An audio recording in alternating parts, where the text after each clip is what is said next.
We, the people of the United States, in order to form a more perfect union, establish justice, ensure domestic tranquility, provide for the common defense, promote the general welfare, and secure the blessings of liberty to ourselves and our posterity, do ordain and establish this Constitution for the United States of America.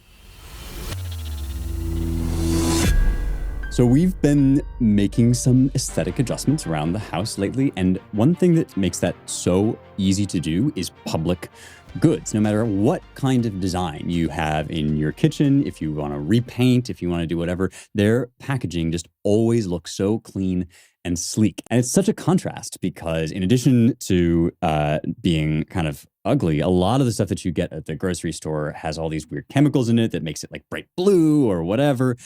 Public goods stuff is just good and clean all around. They make all sorts of basics: toilet paper, shampoo, pet food, coffee. I particularly love their chocolate covered almonds. They're like one of my favorite snacks. But like I said, their dish soaps and just all the things that they sell for like basics around the kitchen look great, feel great, work great.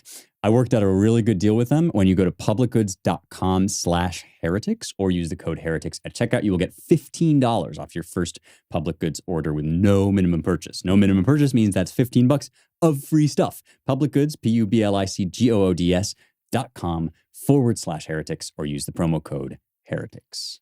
All right. I hope you had to memorize that in school like I did. That is the preamble to the United States Constitution. I hope you at least recognized it when I was reading it. But this is a obviously very famous sentence, and I read it now in order to establish something important. Last week, we talked about Aristotle's politics and the definition of a polis, a state, and a citizen, a polites, one who can participate in ruling and being ruled. And this is in a democracy or in a republic like ours, right? Ruling and being ruled in turn is what makes us citizens. Having that ability, enfranchisement to participation is what makes us full citizens. And even if we're kids and we can't yet vote, eventually we grow up to vote, right? And so that makes us citizens even as children, and so on and so forth, right? And even again, like if you're deprived of your right to vote because you commit a felony or whatever, right? You're still a citizen because you are the sort of person, you have the role in the state that at its fullest, right, is involved in the ruling and being ruled in turn. This is kind of this definition. And I said that today I would talk about, isn't this a little mean, right? And what do we do about immigration and stuff like this in relationship to this? So that's going to be for today, and maybe next week too, we're going to sort of keep talking about this. But I read the preamble to the Constitution, which, remember, a small c constitution is a politeia. It's just the form of the matter of the state, which we're going to get into more. And our big C constitution is our written politeia, right? That is the law of the land, the guidelines and the principles that shape how we govern ourselves. I read the preamble because when I talked about Aristotle's definition, I mentioned that for him, a state, a city-state or a state full stop, is a koinonia oriented towards some common good, which in his case was self-sufficiency broadly understood, right? Having to do with all the needs of life, including ethical needs, right? And not just economic activities or satisfying your hunger, but, doing family, doing religion, doing good to others, right? All these things can be done within a city, and you never technically would ever have to leave it to meet all of those needs. And I just wanted to point out that our founders, who knew this sort of stuff and were no dummies, wrote into the preamble a common purpose for our koinonia, right? In order to form a more perfect union. That's a telos, that's a purpose. In order to form a more perfect union, establish justice, ensure domestic tranquility, provide for the common defense, promote the general welfare, and secure the blessings of liberty to ourselves and our posterity, do ordain and establish this Constitution for the United States of America. So we have a politeia, we have a constitution. It's a big C constitution, so it's written down, and it has a purpose, right? A purpose which is providing for the common defense, promoting the general welfare, and so on and so forth. These are in some ways, right, they're like enumerations of what it means to be self-sufficient in this Aristotelian sense. So very closely aligned, right, in the Constitution with Aristotle's idea about what makes a state, what makes a citizen, and what constitutes do good government, what constitutes doing statehood well. And of course, ruling and being ruled in turn, this Aristotelian idea is also incredibly important for us. And so now I want to talk about one missing ingredient, which is a big hot button question in the political debate over immigration, and that is love. We don't talk about love in politics all that much, but there is an obvious, or maybe not obvious, but a direct connection between all this Aristotelian stuff that we've been talking about and love. And that is the Aristotelian idea of friendship, philia.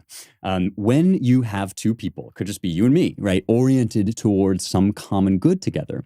And when we want to spend time together and help one another out in that good and share our experiences of it, that is called friendship in Aristotle. It's the highest form of friendship, right? We can form alliances and allegiances for various other reasons, but for Aristotle, the true virtue of friendship, the arete, the excellence of it, the thing that it is when it has reached its full teleological fruition, is shared orientation toward a common good. And our Constitution, right, orients us together by law toward these common goods, right? That is why we talk in both the classical and the modern tradition about civic friendship, about the friendship that unites citizens together and makes them part of a politeia, part of a constitution. So I want to talk a little bit about love and civic friendship, because often we're accused when we talk about, well, we shouldn't have just like an open border of people streaming across, right? We're accused of being nasty, of thinking that immigrants are all criminals, right? Which I don't think that. I do think that, we're opening ourselves up to all sorts of crime, drug crime, and potential terrorism. I've talked about this already, but I don't think that, immigrants inherently are all criminals, except insofar as they're crossing the border illegally, right? But I do think, right, that this whole thing about love is really overblown, right? Like that, you're so nasty. And I wanted to talk about the love that exists between citizens, so that we can then talk about how it is that love might be extended outward, because every community is capable of extending love outward. Let's talk, first of all, though, about the kind of love that we share. Ladies and gentlemen, it is officially pumpkin spice season, and that means you got to check out Gold River Trading Company. Actually, you have to check out Gold River Trading Company no matter what, even if you are not pro pumpkin spice. My position on this is clear and well known. I believe that anti-pumpkin spice bias is rooted in basic white girl phobia, but that's a bit of a side concern, because Gold River Trading Company is a great company all around. Their tea is excellent, but maybe even as important is the fact that they are not one of these big woke corporations that take your money and then tell you how much they hate you. I mean, nothing could be more demoralizing than having to like swill down some soda made by people that despise you. And the great thing about Gold River is that they are based on American values. They are an American company, and they are offering a premium alternative for Americans who enjoy a delicious cup of tea. All sorts of flavors. I mentioned the pumpkin spice, but I actually really like their American breakfast tea. Despite my support for pumpkin spice drinkers, I really personally prefer a black coffee or their American breakfast tea. They also have a chamomile, which is really good, gunpowder green tea. Go to goldriverco.com and save 15% all orders when you use the discount code Heretics. Got to use my code HERETICS to get 15% off at goldriverco.com. So to start out, to kind of underpin this conversation about philia, civic friendship, right? Friendship in the political orientation toward these common goods, the blessings of liberty, right? The domestic tranquility, promote the general welfare, right? As we are oriented toward these forms of self-sufficiency, we're supposed to be bound together by this thing called civic friendship. And so let me read a little bit more of Aristotle's comments on this question. Why do we get together at all? Why do we make civic friendship? Why do we create a politeia? This is from Book 3 of the Politics. So remember that in Book 3, Aristotle turns his attention squarely on what is a polis and what is a polites, a citizen.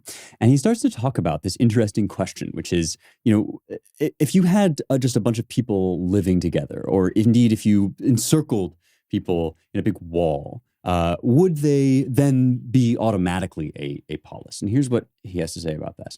He says, even if you were to bring the locations together into one, so that the city of the Megarians were fastened to that of the Corinthians by walls. So he's saying if you perform this kind of amoebic agglutination, right? If you swallowed up two cities into one, it would still not be a single city.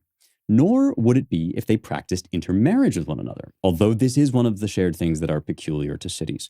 nor similarly if certain persons dwelled in separate places, yet were not so distant as to have nothing in common, but had laws not to commit injustice toward one another in their transactions.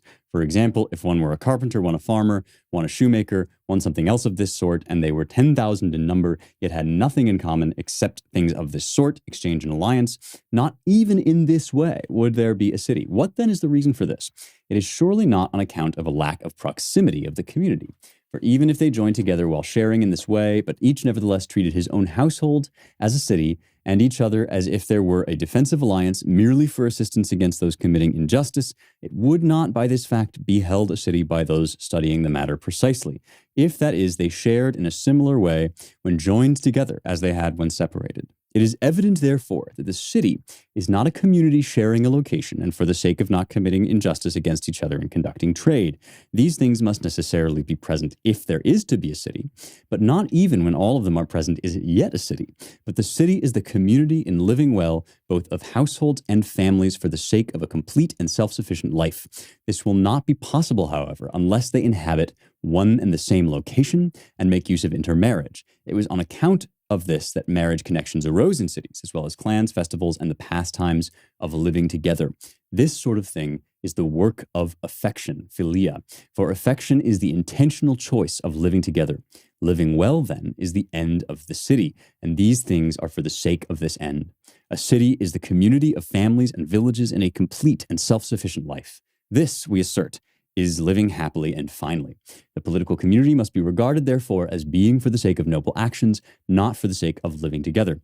Hence, those who contribute most to a community of this sort have a greater part in the city than those who are equal or greater in freedom and descent, but unequal in political virtue, or those who outdo them in wealth but are outdone in virtue. That all who dispute about regimes speak of some part of justice, then, is evident from what has been said. So remember back at the beginning of Plato's Republic, we talked about the game that he plays of civilizations, right? If you've ever played Civilizations, it's where you kind of build up a city from the ground up, right? And this very much, this sort of thing is obviously on Aristotle's mind. He talks about and critiques the Republic in great detail in the Politics. But Plato starts with like these sort of rudimentary forms of life and food production, just like you do when you play Civilizations. You create these little households. You have to produce citizens. You have to produce these peasants that sort of work for you, and then the peasants like grow the food, and the food sort of supports more of the economy. And you do trade, and then eventually you build a military, right?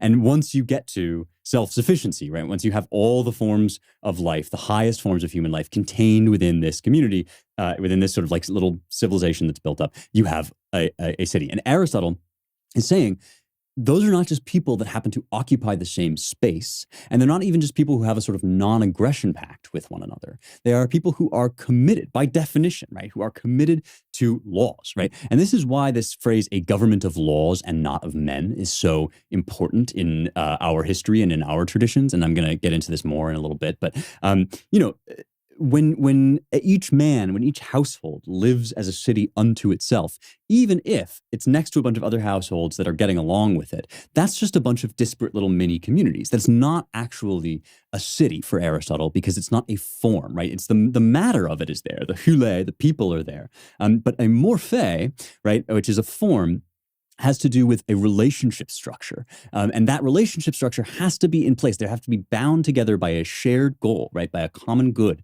in order to count as a state, in order to be a city. And one of the things this does is it means that generationally, even as people pass away, the form of your politeia, the form of, you might say, your regime or your small c constitution can remain the same. If people are matter, right? If the people that occupy a city are like the matter of the city, and the politeia, the constitution, is like the form, the morphe, then we can think about how in our own human bodies, right, atoms pass away. And I think I've heard something like, every 7 years or so, there's like all new material, all new atoms. And this is one reason why when we talk about material causes, we think of them as less important for explanation, because they're interchangeable. You can take this lump of matter and shape it into David, or you can take this lump of matter and shape it into David. Maybe it's this marble here or this marble here. It doesn't actually change the nature of a thing. And similarly, right, if people are like the atoms in the human body, then they can pass away and pass on through tradition their ways of life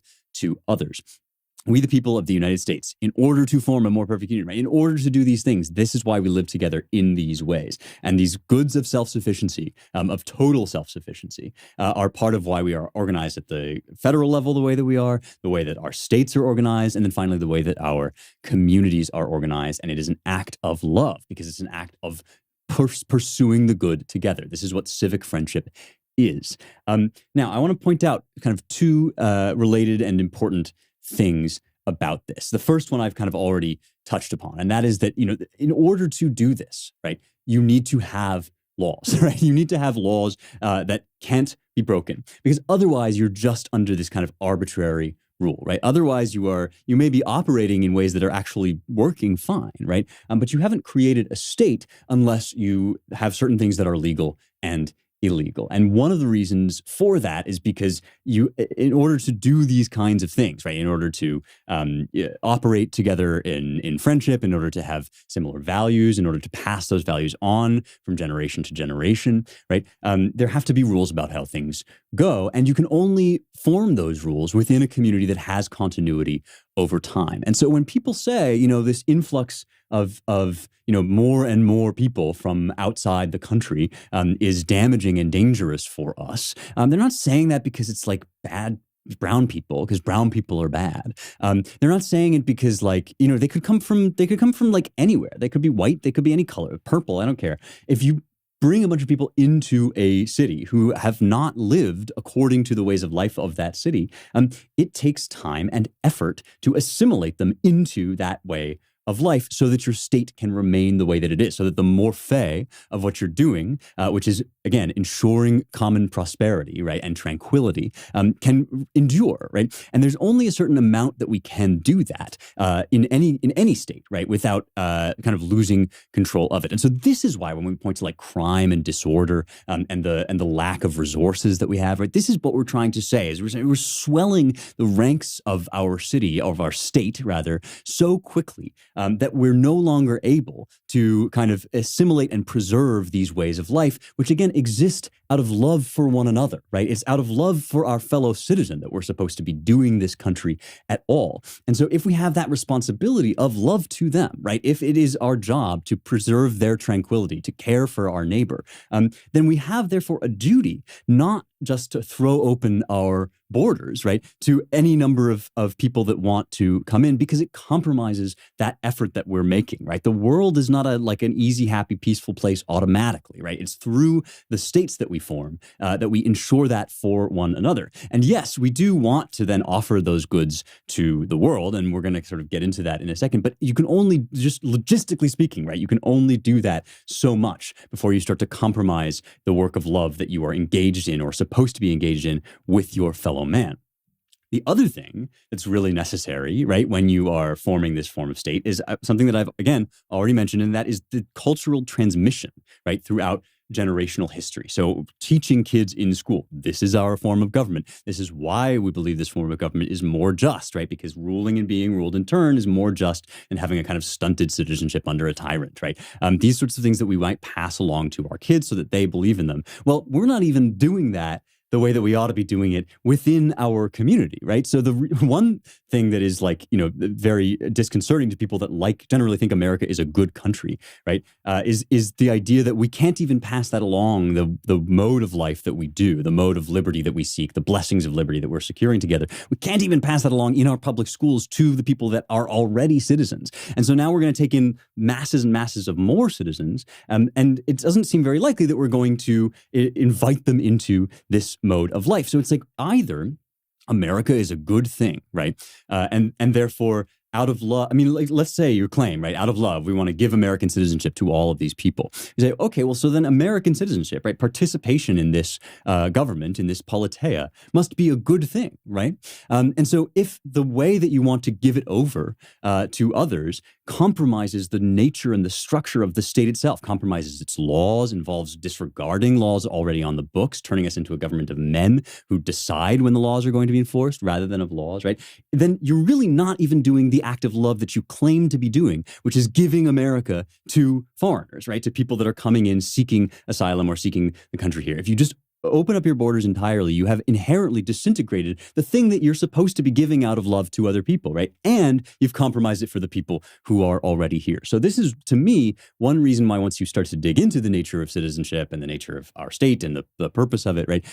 This idea that it's so nasty and mean to want borders, right? And in this house, we believe love is love. No person is illegal, right? And DeSantis, that big bad guy, is just hates, foreigners, just hates the people that are trying to come in here. It's like, it's so backward. It's so backward because the whole point of America is an act of love, right? And preserving America is an act of love for your fellow citizen, and keeping our cities in such a condition that your fellow citizen, the weak and the vulnerable among us, can walk without fear of crime, right? So that those of us who are, trying to make a living are not ravaged by like fentanyl addiction and all these other things, right? Including those people who come here, of which there are many, right? Who come here legally and wish to assimilate into our ways because they know that this is a good country, right?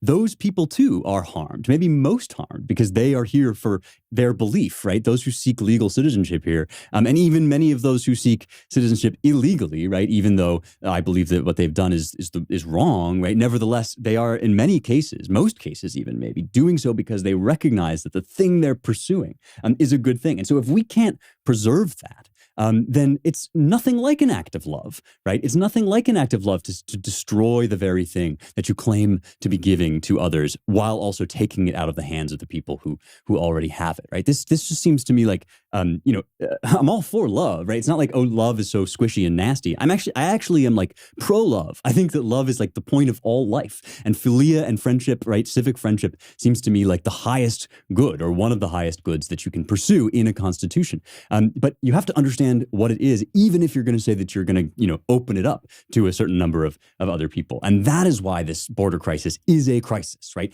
It's not because everybody coming over here is nasty and bad. It's because the breaking of the law itself inherently is just the beginning, right, of the decomposition of the state, which is supposed to be this good thing predicated itself upon love. And so this is, to me, actually an important element of civic reconstruction for us. And in America, it has to do very much with local communities. The idea of civic friendship, of philia, is, we have a sort of a big federal civic friendship that's sort of thin. That is, it's predicated on a few basic ideas, those ones enumerated in the Constitution. And then we have these kind of thicker community forms of civic friendship as we get down into the local level. So I'm going to spend some time now talking a little bit about what I mean by that. Obviously, we're a very big country. This was a big problem with, our founding, the idea that we were going to get bigger and bigger. People were saying, well, how are you going to do this whole thing, right? Because Aristotle, in fact, says at one point, like the point at which a polis starts to break down is the point at which you can't send a message via town crier, that one crier couldn't deliver a message to the whole city, right? So we're way past, like if you can find me a person that can run from New York all the way to California to deliver a message in a day, like I think then you've got other problems on your hand because a race of mutants has come into being. So like we're not, obviously way bigger than that. So this is a big part of I've talked about this before, the debates about founding this country, and the solution to it was effectively it was not to abolish this idea of the common good or civic friendship, full stop, but to make it more and more intense, thicker and thicker, deeper and deeper, the closer you get into a smaller and smaller community. So you have this sort of like big national community with a few prerequisites, and then other communities sort of nested within that big national community. And let me start to talk now about what that means. I'm wearing my green shirt today to celebrate Field of Greens, one of our newest sponsors, and one I am so excited to bring to you. Those who have been around for a while know that I'm kind of a health nut. And so I was really choosy about what supplements, if any, I was going to bring to you guys as a sponsor. A lot of the stuff that's out there is just really not good for you. It's sort of based on like cheap Instagram aesthetics. Field of Greens is science-backed, and it makes you feel great. Basically, the idea here is that none of us has time to eat all the fruits and vegetables that we're supposed to be eating technically. And so they offer this supplement, which is packed with a full spectrum of essential vegetables and fruit, plus science-backed herbs and prebiotics. This is what you need to stay healthy. There's so many things that this is good for, not just your workout routine, because you will have more energy, but you'll just look and feel healthier. Your skin will get better. It can help you lose weight if that's what you're trying to do. You can join me in taking Field of Greens when you go to fieldofgreens.com and use the promo code Heretics. That will get you 15% off your first order and another 10% off when you subscribe for recurring orders. Great deal that I worked out with them. Fieldofgreens.com. Use the promo code Heretics. So as we start to transition into the American context, I'm going to read you a very famous passage from somebody that we've talked about before, and that's Edmund Burke. This is like conservatives love this passage, and understandably. But this is from the Reflections on the Revolution in France, as he's considering the forms of government that the new French revolutionaries propose and are enacting, right? And as we talked about when we did that book together, a big thing that he objects to is the sort of coldness and so-called rationality with which the French government is proposing to sort of shuffle up all the pre-existing structures. And this is something that does happen in moments of revolution or profound seismic change, kind of quote unquote great reset, right? You might call the French Revolution this like the original great reset in this way, that they were going to like abolish all the old neighborhoods and sort of like divide people into these different districts and stuff. This is something which we may get into when we talk about more about Athens. Solon did this, right? The democratic reformers would sometimes do this to kind of shake up some of the political allegiances that had become too hardened, and some of the cronyism or the kind of class immobility that had come into being. They would just rearrange the tribes, right? And Burke objects to this in the French context very strenuously because it is so deracinated. That is, it just detaches people or attempts to detach people from their local communities and rearrange them into this kind of like mathematical structure so that everything will work perfectly and be well organized. And so here's what Burke has to say. To observing men, it must have appeared from the beginning that the majority of the Third Estate, in conjunction with such a deputation from the clergy as I have described, whilst it pursued the destruction of the nobility, would inevitably become subservient to the worst designs of individuals in that class. In the spoil and humiliation of their own order, these individuals would possess a sure fund for the pay of their new followers. So the three estates in France, the clergy, the nobility, and the commoners, right? And this idea is that, the nobles who revolt against nobility, they get the allegiance of the commoners, and then they have a sure fund by despoiling their fellows for the pay of the new followers. To squander away the objects which made the happiness of their fellows would be to them no sacrifice at all. Turbulent, discontented men of quality, in proportion as they are puffed up with personal pride and arrogance, generally despise their own order. One of the first symptoms they discover of a selfish and mischievous ambition is a profligate disregard of a dignity which they partake with others. To be attached to the subdivision, to love the little platoon we belong to in society, is the first principle, the germ, as it were, of public affections. Note the way that these sort of great political philosophers throughout time talk about love, talk about affections, right? In politics, right? That love and law are not inherently opposed to one another, but that actually societies that are well structured, right, love one another best by upholding the law, right? Public affections. It is the first link in the series by which we proceed towards a love to our country and to mankind. The interest of that portion of social arrangement is a trust in the hands of all those who compose it, and as none but bad men would justify it in abuse, none but traitors would barter it away for their own personal advantage. So in order to ensure the domestic tranquility, right, for ourselves and our posterity, not just for you, not just for me, not just because of your own personal attachments, but for your neighbor, right? Love thy neighbor. The worldly political application of love thy neighbor is to form and preserve a well-functioning state, right? And the only, in my view, truly just state, right, is one in which adults can be citizens, right, can participate in ruling and being ruled in turn. But be that as it may, right, the act of love that we do in politics, right, is to first love our little platoon, and then from that love, right, derive our love on a larger and larger scale, right? It is on the premise of the love of having a stable society that we build out of love, that we're attached to personally and directly in our community, right? It's on the premise of that love that we would ever think to look outward toward a love to mankind. That's why I said, if you are inviting every person that ever wants to into your country, if you're opening your borders altogether, then the gift that you are proposing to give them disintegrates even in the giving, right? By dissolving the boundaries of it, you are giving them something that you are now destroying in the giving, right? Instead, the premise of love, even to those who might wish to seek asylum here, right, is to preserve the laws that we have and the way of life that we have here already, and that starts in the little platoon. Now, let's talk about building up this little platoon, because the little platoon you might think of as kind of your church community, your local government, your even your city. Investing, as I've talked about again and again before, investing in your neighborhood, right, is really important. And there are plenty of opportunities, by the way, right, to clothe the naked in your local community, right? This idea that, again, out of your great love and benefice, you in Martha's Vineyard are going to declare a sanctuary city and demand that people in like Waco, Texas, right, open their borders to every possible invitee, right, or even not invitee, but to like every possible arrival. To make that declaration out of your great love, right, is this sort of abstracted gesture, when in fact you might have people all around you, right, in this community that are not going to be served by straining the public resources of the country in which you already live, right? The homeless problems that we already face in our cities, the drug addiction problems that we already face in our cities, these are not going to be ameliorated by just abolishing borders, right? That is just not going to be fixed. So again, in your little platoon, there's plenty of opportunity even to welcome the stranger, right? Certainly to clothe the naked and feed the hungry. But we do live in a country, right? We don't just live in a locality or even a state, right? And so here is a little a letter, or rather, I suppose, an essay in the National Gazette that was written by James Madison.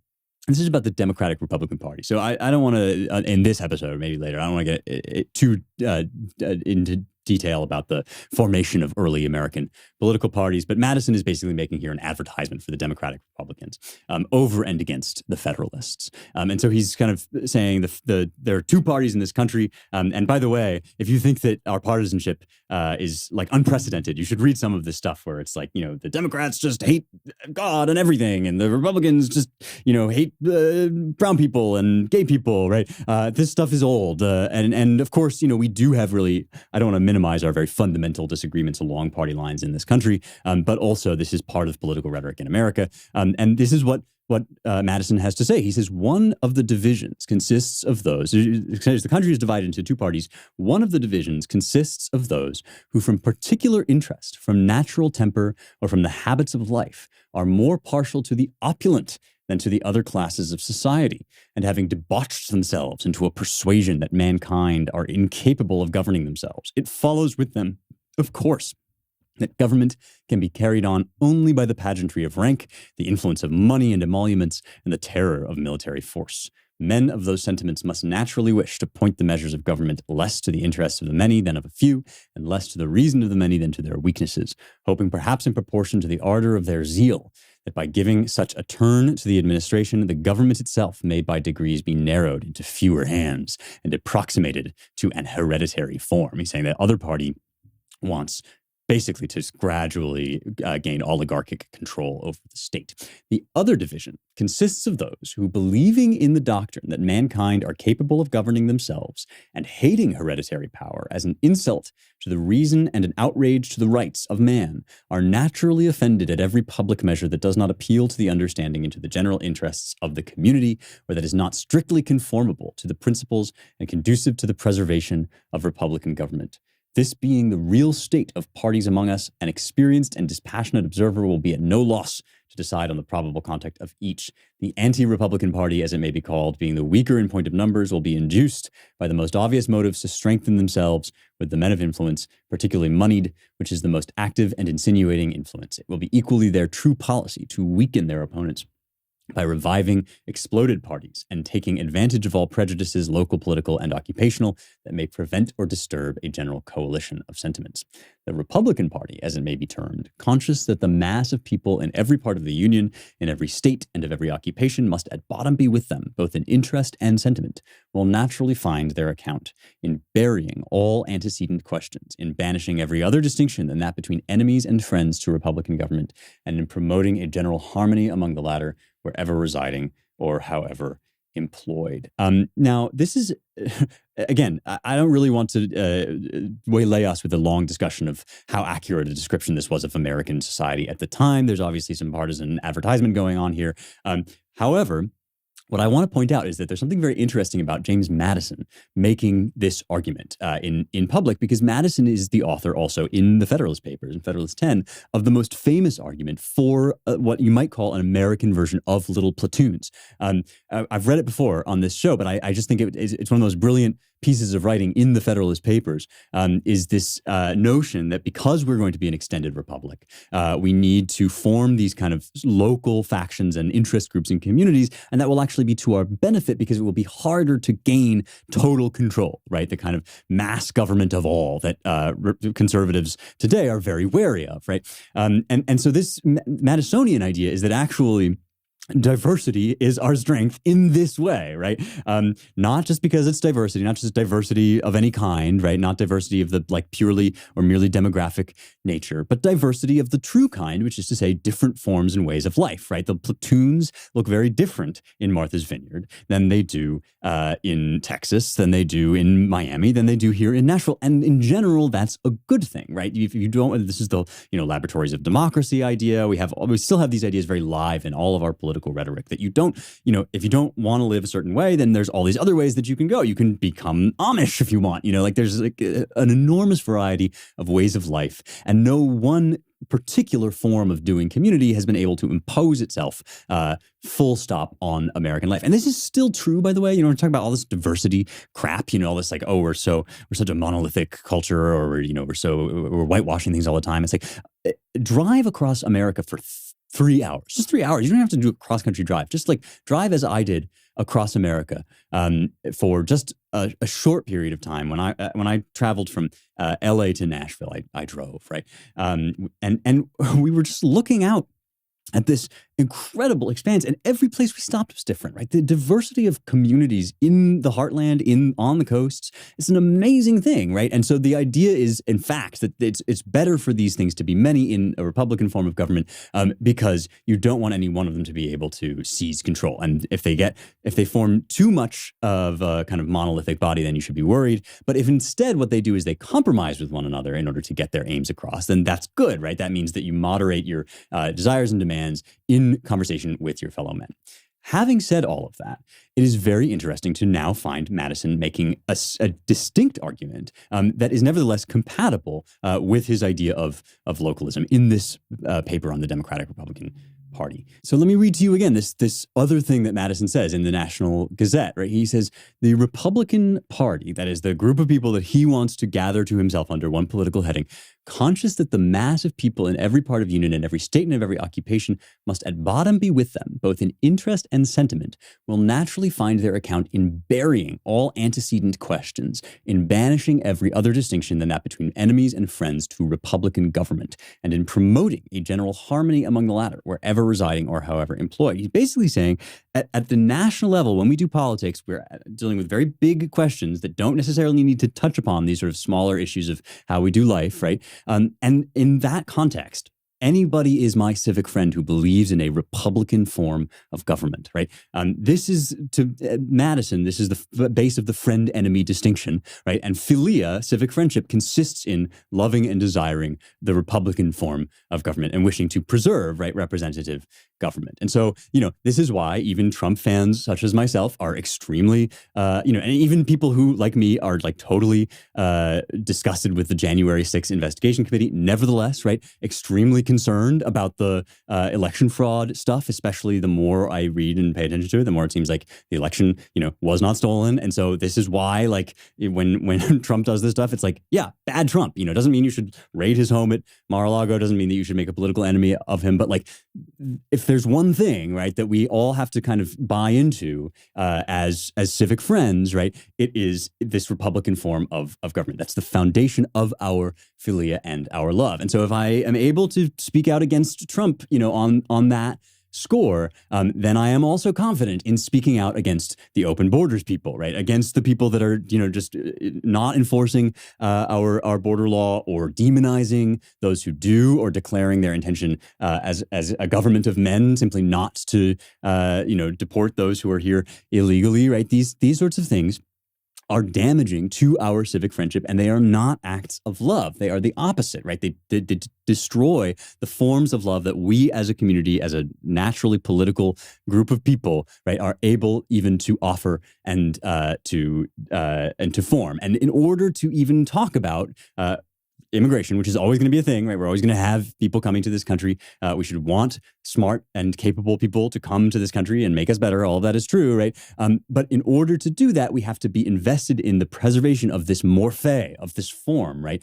Which can only endure from generation to generation if we are passing it down, and if we are requiring what is still technically a requirement, right? That when you become a member of this citizenry, you declare on oath, and I'm reading here now from the Oath of Naturalization, that I absolutely and entirely renounce and abjure all allegiance and fidelity to any foreign prince, potentate, state, sovereignty, of whom or which I have heretofore been a subject or citizen. That's Madison's Republican friendship. That's like, if you say that, you are my brother, right? You are my Republican friend. We may disagree about any number of things, gay marriage, even, abortion, like things that I care very deeply about and I'm going to fight hard for politically, right? If you believe in a Republican form of government, then we are going to have that conversation together. And I'm going to try to persuade you that depriving the unborn of life is against Republican form of government.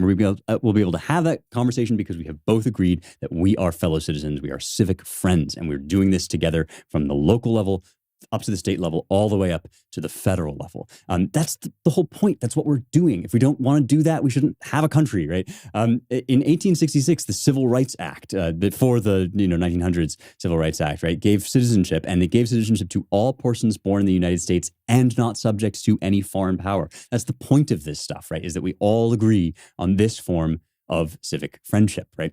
This has now been, I think, in many ways compromised. Obviously, I've been arguing that for a while in this, in this whole thing about immigration, and yet, right, we still have, somewhere in our minds, this idea, right? I don't know if you've heard lately of this concept of social trust, and this is something that has been an object of sociological study for many years. Robert Putnam, who wrote Bowling Alone, did some work on it. And this social trust is your kind of like your generalized faith in people.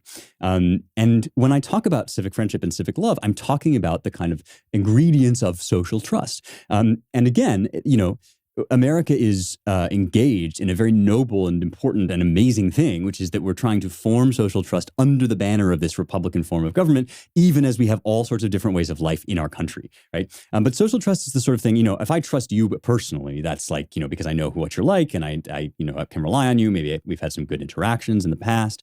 But social trust is just, maybe I don't know you, but I know you're an American. And so if I live in a neighborhood with you, well, then I don't worry too much about locking my door. I'm happy to bring cookies over to you. And I sort of rely on the fact that at some point you're going to bring cookies to me when my kid is sick or whatever, right? That's social trust. And one of the things that has been discovered is that diversity, especially ethnic diversity, can tend to erode social trust. And it's not a guarantee that we'll be able to counteract that just by sort of saying love is love and in this house we believe, right? We have to actually work at fomenting that social trust again, right? At reestablishing those ties of national community, those ties of local community, of neighborhood, of neighborliness, right? How are we going to do that unless we have a shared commitment to a common good in the Aristotelian notion of the state, right? And how are we going to be Americans unless that common good is a Republican form of government, is ruling and being ruled in turn, right? If I can't rely on my neighbor right, to share that with me, then of course we're going to fall apart, right? Of course there's going to be crack up. And what's one great way to guarantee that that form of reliance, that form of dependence is going to continue eroding? Well, one thing would be to just say, you don't get to know who comes into your community and you don't get to decide, right? There is no voluntary aspect of this social contract. It's just an influx of people because we say so, right? And in the border, but not at Martha's Vineyard, but in the border, right? Well, Martha's Vineyard doesn't have any resources to deal with all these people. But, at the border, you guys, whatever. What do you think they're talking about, right? What do you think their problem is? They too don't have the resources. They too are being overrun, right, by an amount of people that we simply cannot assimilate. Again, nothing to do with like where they come from or their race or whatever. It's simply to do with the thing that we would even want to give them if we made them citizens, right? We cannot give a gift that falls apart in the giving. It just doesn't make any sense, and it's not an act of love. It's actually an act of destruction, both for the recipient and for the giver. All right, now let us finally talk about one other last thing, and that is the religious aspect of this, because there's an argument that I sort of wanted to address when we start getting into talking about all this stuff, and we talk about the emotional nature of it. There's one other thing that I want to talk about, and that is, well, doesn't the Bible say love the stranger? So let's talk about that. If you are hiring, you need Indeed to help you with this process. The job market is just all sorts of crazy in all sorts of different ways. But one way in which it's crazy is if you are an employer and you need to find good people. It's one of the most important things about running a business, but it's not the way that your time is necessarily best spent to be rifling through resume after resume trying to get the right match. Indeed is the one-stop shop, that the hiring partner where you can attract, interview, and hire all in one place, and they will help you to sort through those resumes. They will do a lot of the work for you, and you are guaranteed to find quality applications that meet your must-have requirements, or else you don't pay. So you're not wasting your time with a bunch of stuff that isn't going to pay off. You are going to get those candidates that really understand what your company's about, can bring the skills that you need, and that you're going to get along with and work well with. They do a lot of work with Soundfront, which is the company that makes Young Heretics. And so, as you know, everybody that works at Soundfront, with the possible exception of me, is awesome. And they do really good work. And Indeed is a wonderful way that they have been matched up with this company. You can do the same when you go to Indeed.com/heretics. Indeed.com/heretics, and you'll get a $75 sponsored job credit to upgrade your first job post. Indeed.com/heretics. So maybe you've been listening to me talk about all of this, right? And you're saying, well, these arguments sort of make sense. And, maybe you're not the person that I've been sort of caricaturing of, like, the open borders person. And I say caricaturing, but there are, genuinely this attitude, this sort of laissez-faire attitude toward the border, and anybody should be able to come here. No person is illegal, right? People do say this stuff. So it's not like I'm making that argument up as a straw man. That exists, right? So that's what I've sort of been addressing this episode. But maybe you're not like an open borders person. Maybe you're not like, what's the way of putting it? Maybe you're not a no person is illegal, right? And by the way, no person is illegal, but actions are illegal, right? If you do a thing that is against the law, once again, not enforcing the law undermines and erodes the very country that this person supposedly wants to be a part of, right? Now, maybe you don't believe that no person is illegal, or you don't have these slogans in your head, but you are sort of thinking, well, okay, like, this makes sense. And, we shouldn't just have open borders, but oughtn't we to have a concern as Christians on our heart for the stranger? And you read this a lot. I visited to find as an example bordersperspective.org. And you can find this sort of thing everywhere, both among churches that very well-intentioned, want to care for people that are here seeking asylum or whatever, but also in non-Christian people who are saying, well, you call yourself a Christian and you have this idea that we shouldn't just open our borders, right? But you're commanded to love the stranger, right? In the Old Testament, this is from Borders Perspective, God's people are commanded, don't mistreat any foreigners who live in your land. Instead, treat them as well as you treat citizens, and love them as much as you love yourself. Remember, you were once foreigners in the land of Egypt. I am the Lord your God. And this is the verse people always say. It's Leviticus 19, 33 to 34. People always cite this verse as, when you start to say, well, maybe we shouldn't just let everybody in. Well, hold on. Like, you're supposed to incorporate foreigners. You're not supposed to turn them away. And they cite this verse over and over and over again. And whenever somebody trusts this verse out in this sort of utterly decontextualized way, you know that you're not dealing with somebody who is, like, carefully thinking about what the Bible would teach on this subject. Because it can't be the case that the Bible and certainly that God's covenant with Israel writes a kind of suicide pact, right, to just like dissolve the boundaries of the country altogether. And of course, in fact, if you think about this for a second, it's crazy, right? Now, believe me, there's plenty of Leviticus quotes that you could trot out here. I'll do you one better, right? I'll add on to the borders perspective one. Here's Leviticus 23. When you reap the harvest of your land, do not reap the very edges of your field, but gather the gleanings of your harvest. Leave them for the poor and the foreigner residing among you. I am the Lord your God. And okay, so this is obviously a concern that we have. Christ in some ways is a stranger among us, right? His own people did not know him. And therefore, we ought to treat every individual person that we come up against who's in dire straits. People come, illegally to this country out of all sorts of terrible situations. On the ground, when we have somebody in front of us that we should, know how to treat, we think about them with compassion. We imagine them as Christ himself. This stuff we don't disagree about. But this idea that because of this one verse in Leviticus, like God thought that Israel should have open borders, right? Or God thought that there should be like, a permissive immigration policy in Israel. It is crazy if you think about for 1 second the whole scope of God's relationship with Israel in the Hebrew Bible. I mean, the concern with borders in the Hebrew Bible, talk about like mean, right? talk about restrictive. Like the idea that Israel is supposed to preserve its integrity against the other nations, against the other goyim, right, is like a drumbeat of a theme in the Hebrew Bible. Right? Here's Exodus 23:31. Right? I will fix your boundary from the Red Sea to the Sea of the Philistines, and from the wilderness to the river Euphrates, for I will deliver the inhabitants of the land into your hand, and you will drive them out before you.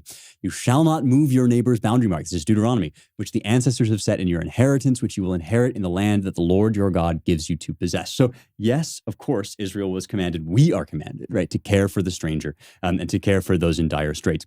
But the idea that this means that somehow like the Bible is for open borders, right? The Bible is all about, the whole Old Testament is about borders, right? The entire book is about borders. The creation of Israel as a state, right, is the definition of God's people over and against others, right, that are around them, and the preservation of that integrity. And so now let's talk about, well, how do we reconcile these things, right? How is it that God is constantly saying, right, drive the, let me just keep going since we're here, right? Here's more. God says, I will send my terror before thee and will discomfort all the people to whom thou shalt come, and I will make all thine enemies turn their backs unto thee, and I will send the hornet before thee to drive out the Hivite and the Canaanite and the Hittite from before thee. I will not drive them out from before thee in 1 year, lest the land become desolate. By little and little I will drive them out from before thee until thou be increased and inherit the land. And I will set thy border from the Red Sea even unto the sea of the Philistines. So whenever somebody says you call yourself a Christian, but you don't live by Old Testament morality, you say, oh yes I do. I drive the Philistines from the border, right? No. But that's of course, right? Like this is not the end of the story either. And so as I was puzzling over, I was thinking about the different Hebrew terms that are being used here, because one thing, of course, that shockingly you never see cited in these like arguments is the fact that there are actually very different words for foreigner and resident alien and sojourner being used in the Hebrew. And so when we throw these translations around, like, oh yeah, the alien, right, the foreigner, this is obviously the same thing as illegal immigrants, right? Like these are the foreigners. Well, not quite. There's actually a lot of different words that the Hebrew Bible uses to describe non-Jews or non-Israelites in Israel. And in order to help me parse through these, I went to KaraiteJudaism.org. Now, the Karaites are an interesting sect of Judaism. So we've talked about ancient sects of Judaism before. The Karaites are, in some ways, you might think of them as like the sola scriptura guys. Some people think that they are descended from the Sadducees, although that seems like not to be the majority opinion among scholars. But they have some similarities with the Sadducees, who are one ancient group in the Second Temple period, right? Because they reject the oral law, the oral tradition, and the extra Torah. They're Tanakh only, right?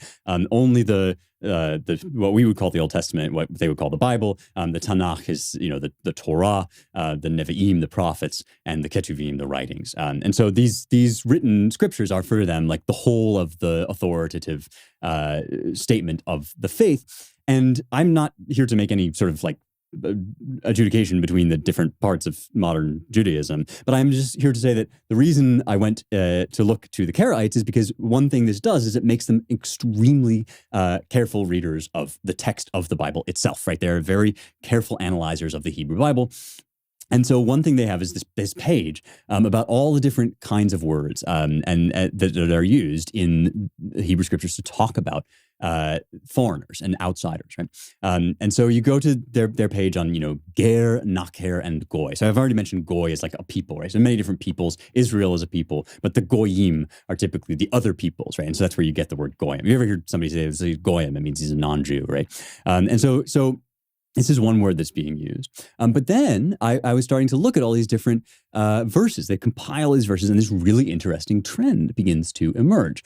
And that is this. There is a word, ben nekar, and other kind of nkr root words, which is the way of saying a foreigner, right? And this is where you get a lot of the really harsh statements, even about foreigners that are living in Israel, right? In Exodus 12:43, Adonai said to Moses and Aaron, "This is the law of the Passover offering. No foreigner, kol ben nekar, may eat of it."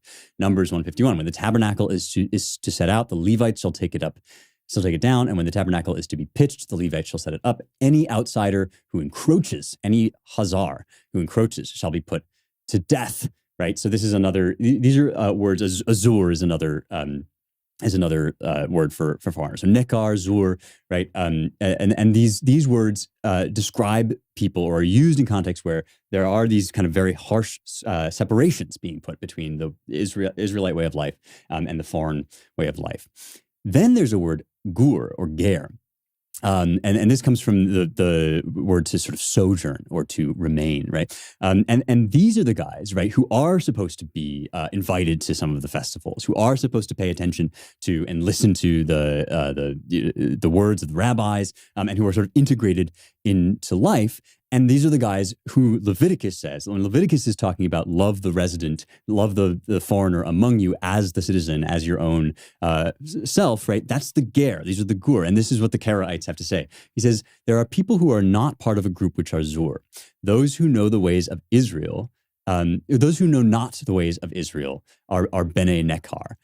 Who can then become a ger who is learning about Israel while residing among them and becoming a citizen at Passover. So this is to say that the Bible is actually just developing a distinction between, foreigners full stop and foreigners who are doing some form of assimilation, right? Residing among them and becoming a citizen at Passover. And so effectively in this other way, right, the scripture kind of confirms what I've been saying, which is not like drive them all out to the sea. Of course it's not that, right? Of course we're not here to just demand that, all foreigners go away. Instead, right, it is to make this distinction between foreigners full stop, and the way that a nation is able best to assimilate people into its community. And that is by first establishing its rules and its laws, right? By first setting itself up as a nation and doing the good things that a nation exists to do, namely to ensure self-sufficiency in all areas of life for its citizens, right? And then you can have ger. Then you can have people who come in and learn your ways and gradually assimilate to you. It's not just any ben nekar, right? Because of course we've now seen that there's all sorts of verses about not just opening your borders altogether in the Hebrew Bible. So anytime anybody tells you that this is like something that the Hebrew Bible demands that you open borders or whatever, this is not a serious argument. This is not a scriptural argument. When you actually look at scripture, it's actually pretty close to what we've been talking about this whole time. The good and the love of a city is to establish its laws and then to offer what it has to those to whom it can offer it by assimilating them. That is the thing that we very much still can do if we get serious about it, rather than making these incredibly childish and emotionally unserious arguments about, no person is illegal and in this house, hate has no home here, right? That this is the real way to be both compassionate and loving and legal. All right. That's it for this week. Let's take a mailbag question. Mailbag questions come to me on Locals. youngheretics.com/locals is where you can get the future today. You get episodes a week in advance. The Locals people were the first folks to know about my book, How to Save the West, which, by the way, you can pre-order on Amazon now. It's the stuff that we talk about in this show, just expanded in book form. I think you're really going to like it. This sort of thing that we've been doing, taking a news story and then asking the deeper questions behind it and then using the great text of the West to speak to it. That's the book. That's How to Save the West. So go check it out. And on Locals, we do all sorts of other stuff like live stream Q&As, and I write essays that you can only get there. Plus, you can be in the mailbag. So here's Tyler. Can you please elaborate more on a discussion you and your father had on standards people can't achieve? can't achieve, rather, sorry.